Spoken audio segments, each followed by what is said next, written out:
রাধে রাধে বন্ধুরা, অমৃত কথা বাংলা চ্যানেলের নতুন পর্বে আপনাদের সকলকে স্বাগত জানাচ্ছি। শ্রী হরি বিষ্ণু রসের কৃপা পেতে অবশ্যই কমেন্ট বক্সে লিখুন হরে কৃষ্ণা। এই পর্বের বিষয় হলো 1431 বঙ্গাব্দে 2025 সালে ফাল্গুন মাসের শুক্ল পক্ষের একাদশী আমলকি একাদশী পূর্ণাঙ্গ সময়সূচি। একাদশী তিথি কখন লাগবে, কখন ছাড়বে, একাদশী ব্রত পালন কখন হবে, সবটাই জানবো এই ভিডিও থেকে। এর পাশাপাশি আমরা শুনবো আমলকি একাদশী পূর্ণ পবিত্র ব্রত কথা, ব্রতের মাহাত্ম্য। ভিডিওতে যাবার আগে অমৃত কথা বাংলা চ্যানেলটিকে অতি অবশ্যই সাবস্ক্রাইব করুন, লাইক করুন, কমেন্ট করুন, শেয়ার করুন, ধার্মিক হয়ে নোটিফিকেশন ঘন্টাটি বাজিয়ে দেবেন। আমলকি একাদশী পূর্ণ পবিত্র ব্রত কথা, ব্রতের মাহাত্ম্য। যুধিষ্ঠির বললেন, হে কৃষ্ণ, মহাফলদায়ক বিজয় একাদশীর কথা শুনলাম। এখন ফাল্গুন মাসে শুক্ল পক্ষের একাদশী যে নামে বিখ্যাত তার বর্ণনা করুন। শ্রীকৃষ্ণ বললেন, হে মহাভার্গ যুধিষ্ঠির, ধাত্তা প্রশ্নের উত্তরে মাহাত্ম্য বশিষ্ঠ এই একাদশী মহিমা কীর্তন করেছিলেন আপনার কাছে। এখন আমি সেই কথা বলছি। এই একাদশীর নাম আমলকি একাদশী। বিষ্ণু লোকে প্রদানকারী রূপে এই একাদশী বিশেষভাবে মহিমান্বিত। একাদশীর দিন আমলকি বৃক্ষের তলে রাত্রি জাগরণ করলে সহস্র গাভী দানের ফল লাভ হয়। হে পাণ্ডুনন্দ, পূর্বে ব্রাহ্মণ রাত্রে দৈনন্দিন প্রলয় উপস্থিত হলে অবস্থিত জঙ্গম সহ দেবতা, অসুর ও রাক্ষসেরা সবকিছুই বিনাশিত হয়। তখন ভগবান ওই কারণে সমুদ্রে অবস্থান করে। তার পদ্মমুখ থেকে চন্দ্রবর্ণ এক বিন্দু জল ভূমিতে পড়ে।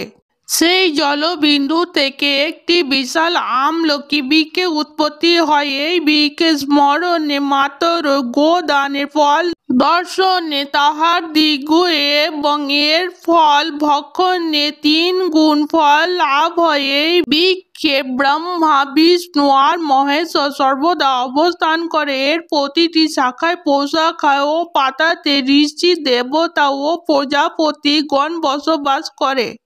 এই বৃক্ষকে সমস্ত বৃক্ষের আদি বলা হয় এবং তার পরম বৈষ্ণব রূপই হল বিখ্যাত দিব্য।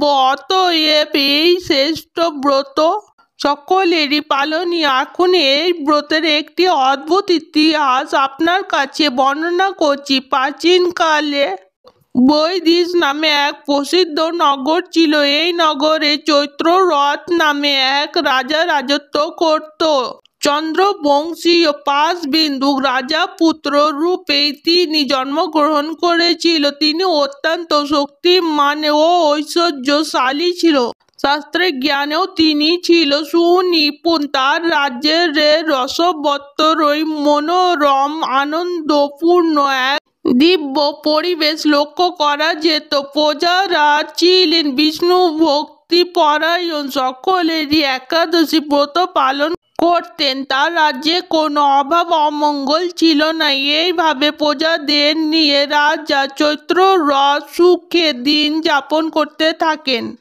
এক সময় ফাল্গুনী শুক্লপক্ষের দ্বাদশী যুক্ত আমলকি তিথি সমাগম হওয়ায় রাজ্যে সকলে এই ব্রত পালনের সংকল্প করলেন। ওই দিন প্রাতঃ স্নানের পরে প্রজাদের নিয়ে রাজা ভগবান শ্রী বিষ্ণুর মন্দিরে যান। সেখানে সুবাসিত জলপূর্ণ কলস, ছত্র, বস্ত্র, পাদুকা, পঞ্চরত্ন ইত্যাদি দিয়ে সাজিয়ে স্থাপন করেন। তারপরে ধূপ দীপ দিয়ে যত্ন সহকারে মুনি ঋষিদের দ্বারা শ্রী পরশুরামের মূর্তি সমন্বিত আমলকি পুজো করেন। হে পরশুরাম, রেণুকার সুখবর্ধ, হে ধাত্রে, হে পাপ বিনাশিনী, আমলকে তোমাকে প্রণাম, আমার অর্ঘ্য জল গ্রহণ করব।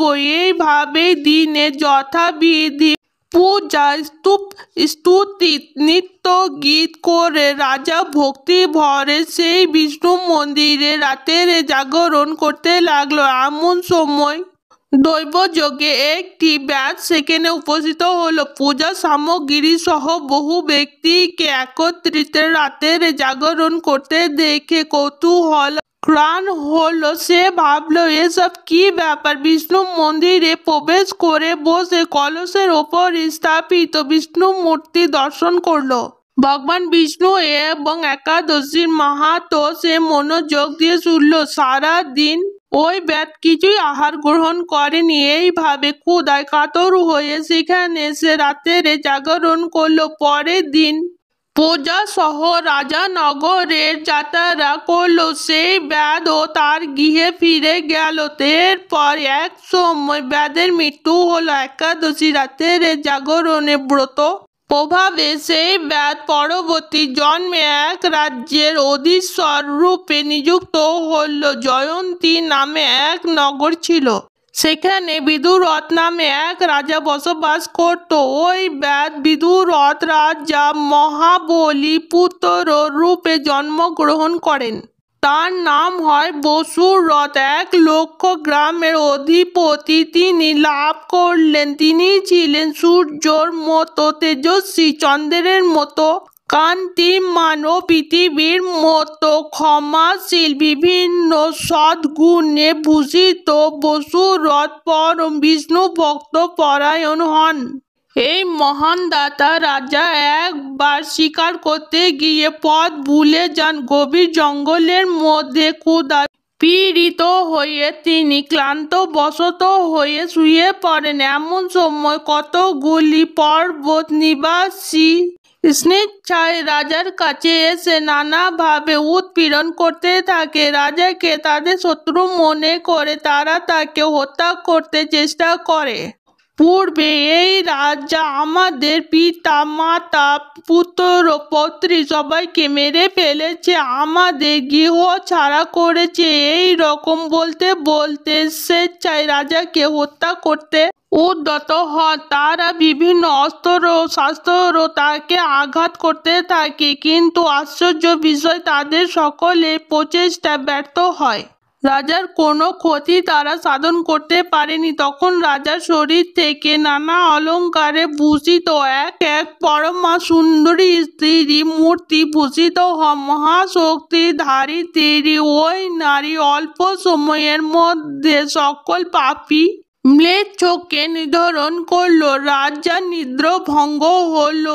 ওই ভয়ঙ্কর হত্যাকাণ্ড দেখে রাজা অত্যন্ত বিস্মিত হলেন। তিনি বলতে লাগলেন, আহা, আমার শত্রুদের হত্যা করে আমার প্রাণ রক্ষা করলো এমন কৃপা লুকিয়ে আছো, আমি তার প্রতি আমার কৃতজ্ঞতা প্রকাশ করছি। এমন সময়ে দৈববাণী হলো, ভগবান একে সর্বতনীয় শরণাগতকে রক্ষা করার আর কে আছো? তিনি শরণাগত পালক। দৈববাণী শুনে তিনি ভক্তিযুক্ত চিত্তে গৃহ ফিরে এলেন। তারপরে প্রজা সহ মহাসুখে ইন্দ্রের মতো নিকণ্ঠ রাজ্য ভোগ করতে লাগলেন। বশিষ্ঠ বললেন, হে রাজন, যে মানুষ এই পরম উত্তম আমলকি একাদশী ব্রত পালন করেন, তিনি একাদশী ব্রত পালন করেন, তিনি নিঃসন্দেহ বিষ্ণু লোকে প্রাপ্ত হন। আমলকি একাদশী ব্রত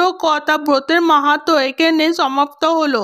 এবারে শুনে নেওয়া যাক 2025 সালে 1431 বঙ্গাব্দে আমলকি একাদশী পূর্ণাঙ্গ সময়সূচি। একাদশী তিথি শুরু হবে 9 মার্চ 2025, বাংলা 24 ফাল্গুন 1431 রবিবার সকাল 10:39 পর থেকে। একাদশী তিথি সমাপ্ত হবে 10 মার্চ 2025, বাংলা 25 ফাল্গুন 1431 সোমবার সকাল 9:50 মধ্যে। 2025 সালে আমলকি একাদশী ব্রত পালন করা হবে 10 মার্চ 2025, বাংলা 25 ফাল্গুন 1431 সোমবার।